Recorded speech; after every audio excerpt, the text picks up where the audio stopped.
2024 का लोकसभा चुनाव नजदीक आने के साथ ही देश की तमाम राजनीतिक पार्टियों ने अपने अपने पाले चुन लिए हैं। बीजेपी समेत कम से कम 18 ऐसी पार्टियां हैं जो अब एनडीए का हिस्सा हैं।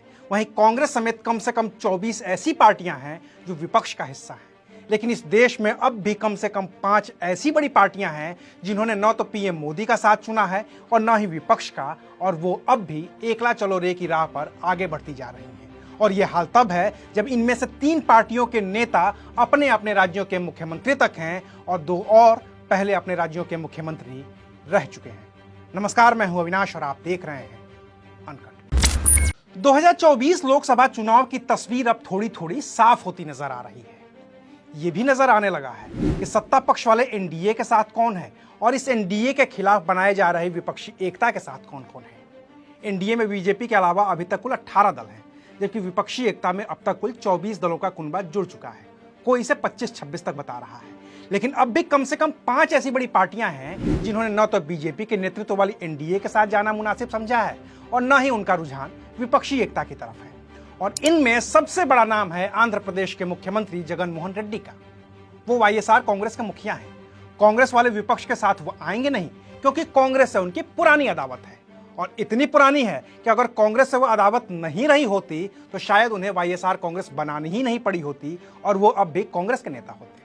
तो वो कांग्रेस के साथ नहीं है और बीजेपी के साथ जाएंगे तो आंध्र प्रदेश में सत्ता हाथ से खिसक सकती है। लिहाजा जगन मोहन रेड्डी ने दोनों ही कुनबों से बराबर की दूनी बना रखी है, और वो भी तब जब लोकसभा में उनके पास आंध्र प्रदेश की 25 में से 22 लोकसभा सीटें हैं। यही हाल आंध्र प्रदेश के पड़ोसी राज्य तेलंगाना के मुख्यमंत्री के चंद्रशेखर राव का है। अपनी पार्टी बनाने से पहले केसीआर पहले कांग्रेस और फिर टीडीपी का हिस्सा रह चुके हैं। फिर अलग तेलंगाना की मांग के लिए उन्होंने अपनी पार्टी तेलंगाना राष्ट्र समिति टीआरएस भी बनाई और अपनी ही पार्टी से तेलंगाना के पहले मुख्यमंत्री भी बने। वो अब भी तेलंगाना के मुख्यमंत्री हैं, लेकिन नेशनल पॉलिटिक्स में बड़ी भूमिका निभाने की नीयत से उन्होंने अपनी बनाई पार्टी तेलंगाना राष्ट्र समिति यानी टीआरएस का नाम बदलकर भारत राष्ट्र समिति यानी कि बीआरएस कर दिया है। लेकिन उन्होंने न तो बीजेपी के नेतृत्व वाले एनडीए का पाला चुना है और न ही विपक्षी एकता का, क्योंकि तेलंगाना में विधानसभा के चुनाव हैं और प्रधानमंत्री मोदी से लेकर राहुल गांधी तक सीधे सीधे केसीआर को चुनौती देते आए हैं।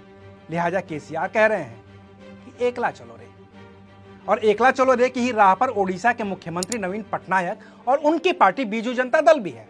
नवीन पटनायक वो नेता हैं जो ना काहू से दोस्ती ना काहू से बैर वाला फॉर्मूला अपनाते रहे हैं।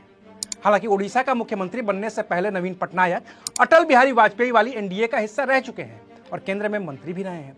लेकिन साल 2000 में ओडिशा का मुख्यमंत्री बनने के बाद कोई भी उन्हें कुर्सी से हिला नहीं पाया है।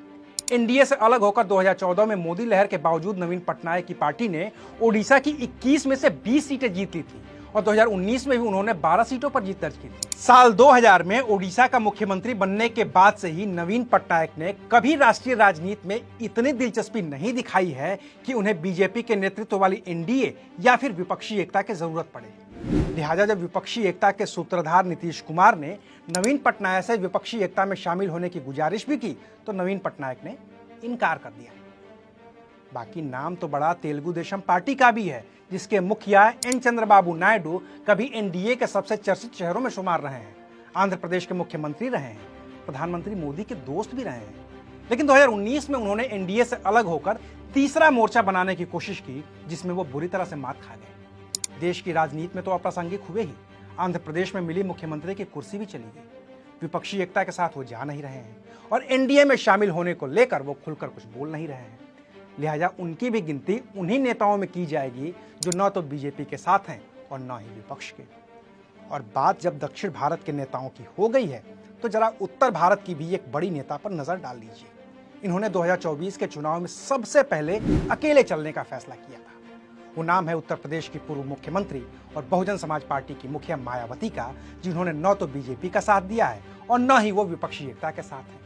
तो कुल मिलाकर बात यह है कि जो ये 5 नेता और उनकी पार्टियां किसी पाले में नहीं हैं, उनमें से 3 तो अब भी मुख्यमंत्री हैं और 2 पहले अपने अपने राज्यों के मुख्यमंत्री रह चुके हैं। ऐसे में इनका किसी भी कुनबे में शामिल न होना राजनीतिक रूप से कितना सही फैसला होगा, यह तय 2024 के चुनावी नतीजे ही कर पाएंगे। तो अभी के लिए बस इतना है, फिर मिलेंगे नई खबर के साथ। देखते रहिए अनकट। शुक्रिया।